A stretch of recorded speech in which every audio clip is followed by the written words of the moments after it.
Shalom saudara-saudara pejuang iman. Kita bersyukur akan kasih Tuhan dalam hidup kita sehingga kita bisa berjumpa kembali saat ini. Renungan kita hari ini adalah ingatlah akan mereka. Ibrani 13 ayat 3a berkata, ingatlah orang-orang yang di dalam penjara seolah-olah kalian juga berada di dalam penjara bersama mereka. Mata Bausch adalah seorang penginjil di Sudan Selatan. Dia ditangkap atas tuduhan-tuduhan politik dalam situasi yang dapat dipertanyakan. Dia diberi hukuman 30 tahun penjara di sebuah penjara militer. Banyak orang dari seluruh dunia yang berdoa untuk dia dan juga untuk keluarganya di rumah. Dia meminta izin dari pihak yang berwenang di penjara untuk mengadakan persekutuan doa. Pada awalnya mereka menolak dengan berkata, kita di sini sudah memiliki tempat ibadah non-Kristen. Kamu harus pergi ke sana. Tetapi Bausch bersikeras dan akhirnya para pihak yang berwajib itu pun mengalah. Untuk pertemuan doa yang pertama kali diadakan, hanya ada 6 orang yang datang. Beberapa minggu kemudian ada lebih banyak orang yang hadir dalam pertemuan doa itu dibanding dengan mereka yang pergi ke tempat ibadah tersebut.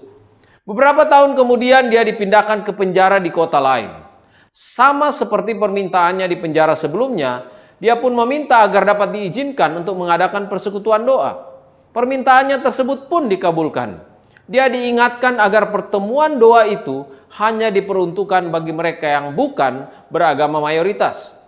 Tetapi ketika dia terus melayani orang-orang yang bukan beragama mayoritas, orang-orang inilah yang sebaliknya pergi berbicara dengan mereka yang beragama mayoritas. Akhirnya hasilnya selama 5 tahun dia melayani di penjara tersebut, dia telah membimbing sekitar 150 sampai 200 orang kepada Kristus. Kemudian dia dipindahkan lagi ke penjara lain. Dia mampu untuk menolong membangun sebuah kapel penjara di sana.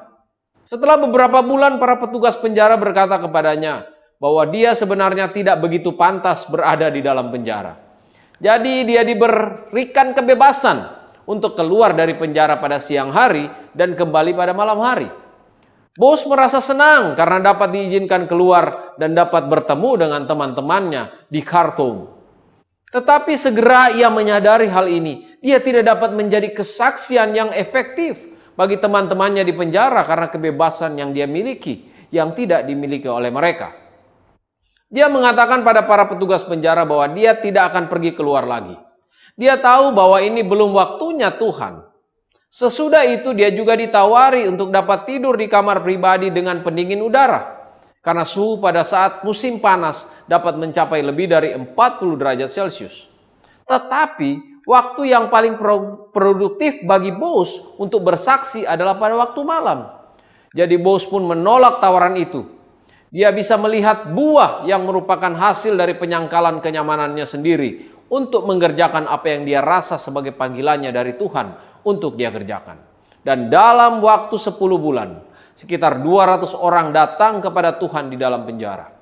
Pada suatu hari tanpa peringatan, dia akhirnya dibebaskan lebih awal dari yang seharusnya. Dan dia kembali ke keluarganya.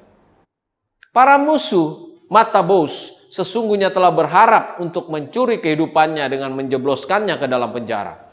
Tetapi Tuhan telah memberikan dia tugas seumur hidup yang sesungguhnya untuk memberitakan pengharapan akan hidup yang kekal yang hanya dapat diperoleh melalui Yesus Kristus. Mari kita responi renungan ini dengan berkata, hari ini saya akan memusatkan pandangan saya kepada Yesus dengan mengingat untuk mengenali saudara-saudaraku yang dipenjara karena iman mereka. Dan mari kita berdoa.